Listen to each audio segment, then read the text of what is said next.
Episode 10 of Tastefully Yours begins its finale with a broadcast introducing the Hansang cook-off between Jungjae and Motto. The judges are announced to be Chairman Han and Matthew, the editor-in-chief at Diamant, and also the Frenchman who visited Jungjae earlier. When the theme of the competition is announced to be chicken, Team Jungjae decide to make coq au vin with a Korean spin. However, they don't find the chicken they want in the nearby stores and markets. Byungwoo suspects foul play. They head out once again, this time agreeing to get frozen chicken if they need to. Jungjae is hiding around the corner and sees them rush off. Elsewhere, Sunwoo hears from his colleague that his mother has restricted chicken distribution around Jungjae. He's in the town himself, and when he sees Yongsoo walking on the road, he approaches her, but we don't hear what they talk about. We then skip to the next morning. Motto opens for business and Jungjae serves her own recipe this time. Jungjae opens as well, and several food influencers arrive at both restaurants. At Jungjae, Chun-sung's father arrives too and approves of his makioli. Junghae's dish is presented to the judges and Matthew certainly enjoys it. While the judges and producer Kim travel to Jungjae, Chairman Han tells Kim that she is expanding her business. She doesn't care about who wins the cook-off, she just wants publicity for her new brand. Back at Motto, Junghae tells Yujin she enjoyed cooking her own food and is quitting her job at Motto. A flashback then shows us a conversation between Yeonju and Sunwoo.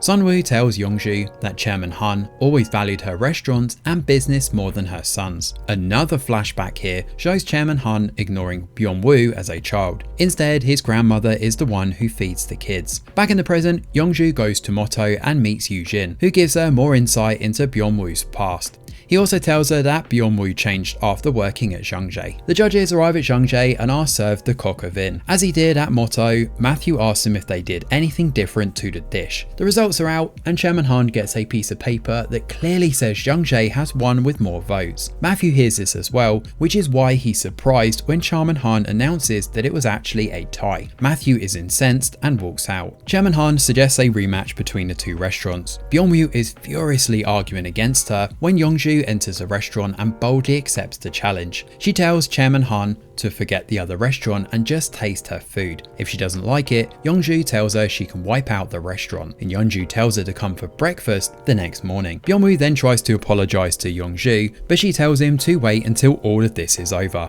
He then gets a text from Sunwoo who calls him out for a drink.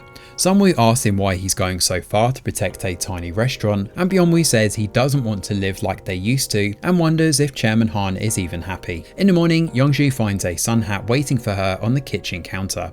Alongside is a note from Byung-woo with an apology. The cameras are set up once again and Chairman Han arrives. Yeonju starts cooking and then orders Chun-sung to make the brothers sit at the same table as Chairman Han. She then brings the food over, although it's all covered. Yeonju then shocks everyone by telling Chairman Han that she didn't cook the food to be judged. She admits defeat and then reveals that she's made a standard home-cooked breakfast for all of them. Byung-woo and Sunwoo convince Chairman Han to try the food, and a flashback here shows Chairman Han cooking shrimp rice jeon on TV, the same dish that Yeonju has just made. Back in the present, Chairman Han can't help but eat the entire dish. Despite Yeonju admitting defeat, Chairman Han ultimately tells Yeonju to keep Jungjae. She admits that they would have just opened shop elsewhere anyway, but on the way home, she tells Sunwoo to let her know when she's visiting his grandmother's resting place. Finally alone, Yeonju admits she's letting Byung-woo off the hook since she actually likes him. Byung-woo hugs her and tells her that he loves her. They're about to kiss when they're interrupted by Chun-sung and Myung-suk. Elsewhere, Junghae has opened a food truck. Yujin, having quit from Hansang, turns up to help her business since he likes her cooking, and sometime later, Myung-suk participates in a collab with Chun-sung's restaurant. She's ecstatic to see the lead actor from her favourite drama turn up at the restaurant. Sunwoo and Chairman Han do indeed visit his grandmother, but along with a camera crew too.